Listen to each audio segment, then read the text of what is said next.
আসসালামু আলাইকুম প্রিয় দেশবাসী।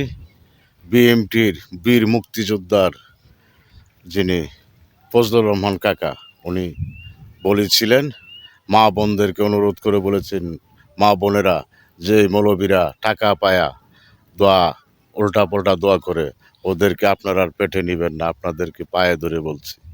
সেদিন মনে করছিলাম যে ফজলুর রহমান কাকা কি বলে, এটি ব্যাককলের মতন পাগল হয়ে গেল। এখন দেখছি সঠিক এই জামাত এই দেশটার মধ্যে এই যে খুন খারাপি ওরা ৭১-এর মতন এখন শুরু করেছে। নারী ধর্ষণ, শিশু নির্যাতন, ছেলেদেরকে মাদ্রাসার ছেলেদেরকে বলাৎকার, এই খুন খারাপি এই ১ বছরে যতটুকু করেছে সব কিছু এই জামাত শিবির, চরমনা, এনসিপি তারা দায়ী। এই বাংলাদেশের মধ্যে এখন বর্তমানে মাথায় টুপি, দাড়ি, গাল ভরা দাড়ি নিয়ে বলতেছে যে কাওয়া গেছে দিল্লিতে ইয়াত, আর দিল্লি থেকে এসেছে এই সাউয়া, এসব কথা বলছে। এই যে বিএমটির একজন নেতা ৮ বছর ছিল ইন্ডিয়ার কারাগার থেকে উনি দেশে ফিরে এসেছে। এই যে ইয়ার পরে হাসিনা পালিয়ে যাওয়ার পরে দিল্লি থেকে এসেছে, ওনাকে সাওয়া বলছে। এইসব যেই সব বেয়াদবগল এইসব কথা বলছে। বাংলাদেশ জাতীয়তাবাদী দল বিএনপির ভারপ্রাপ্ত চেয়ারম্যান জনাব তারেক রহমানকে অনেক কথা বলছে। চাঁদা তুলে পল্টনে, টাকা যায় লন্ডনে। তারেক রহমান নাকি চাঁদা লন্ডনে বসে বসে চাঁদা খাচ্ছে। আরও অনেক কথা বলছে।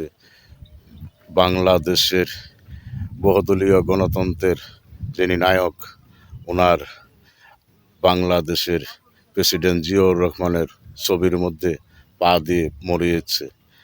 পা ওনার ছবির নিচে পালায় পাও দেওয়া পারছে। ওদেরকে ধরে ওদের পাও ভেঙে দেওয়া হোক। বাংলাদেশ বর্তমান সরকারের প্রধান উপদেষ্টাকে বলছি, আপনি শীঘ্রই এই আইন শৃঙ্খলা বাহিনীকে অনুমতি দেন। যারা যারা এই দেশের মধ্যে অন্যায় অত্যাচার মানুষকে মানুষের বিরুদ্ধে মানুষকে লেগিয়ে দিচ্ছে, তাদেরকে গ্রেপ্তার করে আইনের আওতায় আনা হোক। তা না হলে আপনারাও দায়ী থাকবেন এইসব কার্যকলাপে।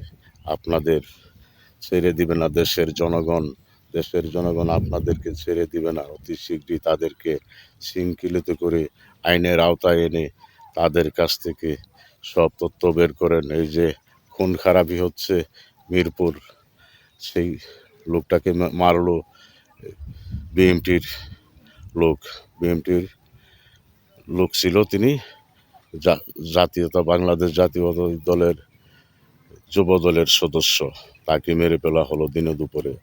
আরও অনেকজনকে গুলি করে মেরে পায়ের রগ কেটে দিয়েছে। ওরা কারা? ওরা এই জামাত শিবির, চরমনাই, এনসিপির এক নেতাকে এনসিপির মিছিলেতে ধরেছে, এই যে মিরপুরে হত্যা করেছে তাকে গ্রেপ্তার করেছে পুলিশ বাহিনী। আরও সবাইকে গ্রেপ্তার করা হোক। হাসনাত আবদুল্লাহ যাহারা যাহারা আছে তাদেরকে গ্রেপ্তার করা হোক। সব কিছু তথ্য বের হয়ে আসবে।